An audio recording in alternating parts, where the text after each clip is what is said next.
ចាសម្រស់គឺជារឿងមួយយ៉ាងឯងប៉ុន្តែសុខភាពគឺជារឿងសំខាន់ខ្លាំងមែនតើចាអញ្ចឹង AK7 ជោគជ័យគឺដោយសារតែអតិថិជនប្រើត្រូវឯងកាលឆ្នាំមុនខ្ញុំចាំបានផ្ទះមកល្បីនៅបរិយាវិញវ៉ាវ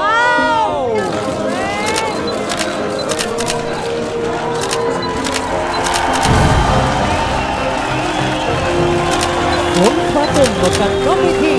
Very Gift by HK7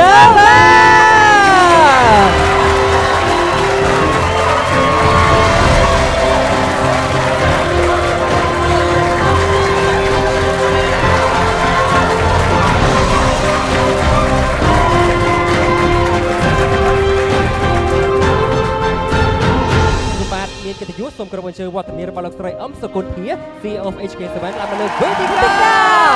សូមលេងទៅដៃកន្លងដល់គ្នាមួយសប្បាយចិត្តខ្លាំងមែនតើដែលឃើញបងប្អូន fan ថ្ងៃនេះគឺមកចូលរួមជាមួយនឹងកម្មវិធី Fairy Games របស់ក្រុមហ៊ុន AK7 គឺច្រើនកោះកខ្លាំងតែម្ដង AK7 ជោគជ័យគឺដោយសារតែអតិថិជនប្រើត្រូវឯងខ្ញុំជឿថាអ្នកណាក៏ចង់បានសម្រស់ស្អាតការថែរក្សាសម្រស់ពីខាងក្រៅជារឿងមួយការថែរក្សាសម្រស់ខាងក្នុងគឺជារឿងពីរអញ្ចឹងអ្នកដែលអត់ទាន់បានប្រើមកប្រើទាំងអស់គ្នាជាមួយនឹងផលិតផល AK7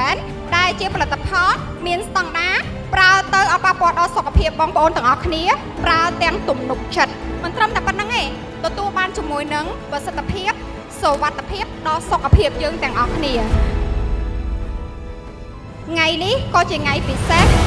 ដែលក្រុមហ៊ុន AK7 ឈរជើងនៅលើទីផ្សាររយៈពេលរាប់ឆ្នាំគឺដោយសារតែខ្ញុំមានតំណែងចែកចាយអញ្ចឹងសម្រាប់ខ្ញុំគឺខ្ញុំអរគុណដល់តំណែងចែកចាយទាំងអស់គ្នាខ្លាំងមែនតើអរគុណដែលស្រឡាញ់ brand AK7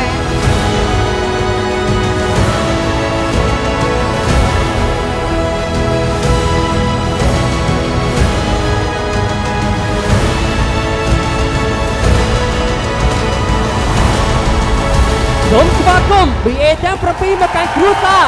AK7